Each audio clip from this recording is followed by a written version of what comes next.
Du coup, moi, je vais vous demander, quelle est la plus belle valeur que vous avez, j'ai envie de dire héritée, mais ouais, héritée de vos mères?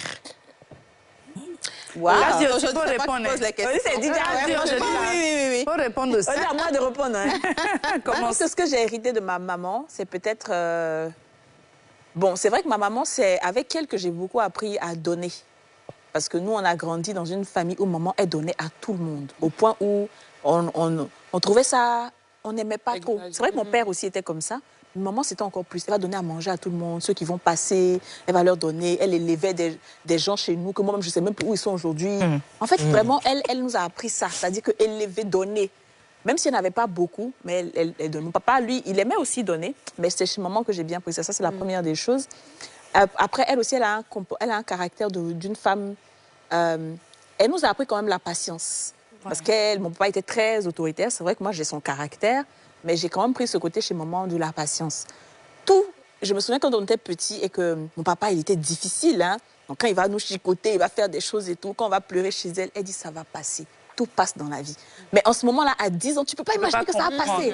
Je dis, ça ne peut pas passer, maman. À quel moment il a grandi jusqu'à il est devenu une personne et puis ça va passer. Elle dit non, tout passe dans la vie.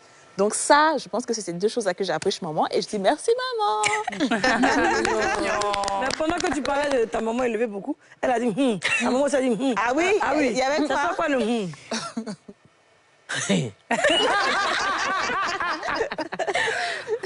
Le c'est ce qu'elle vient de dire, ma maman. Oui. Bon, nos parents étaient... Moi, mon père était planteur au village. Ma maman a pris de ses enfants. Burkinabé...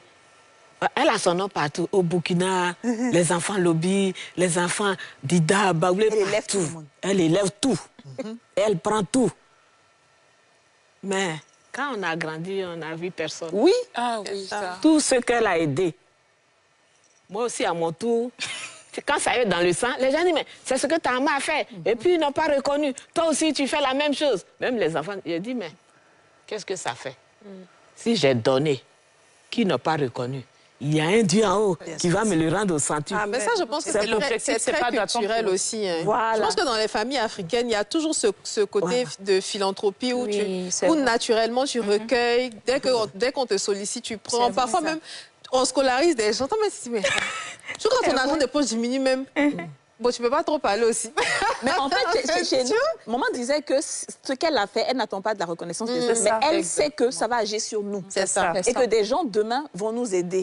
Et c'est comme ça, moi, tu vois, moi, quand je suis partie au Ghana, j'ai eu plein d'expériences où j'étais seule, mais j'ai des gens qui m'ont recueillie. Et elle dit ça. Elle dit ce qu'on fait pour les autres, là. Il ne faut pas attendre la reconnaissance de ces personnes. Dieu le fait. Elle lui fait le... Et même moi, aujourd'hui, j'élève des personnes, j'ai des personnes que j'héberge et tout. Elle me dit, Kadi, il faut le faire pour tes enfants. C'est pas en vain. C'est ce qu'elle dit. Et c'est pour ça que les enfants de la rue, il y en a qui disent, ouais, ils peuvent très bien se lever pour aller travailler, ils ont 10 doigts et tout. Je dis non, même si je peux, en tout cas quand je peux, parce qu'ils me connaissent. Quand ils viennent vers moi, ils disent, ça veut dire que vraiment, il n'y a pas dans la rue.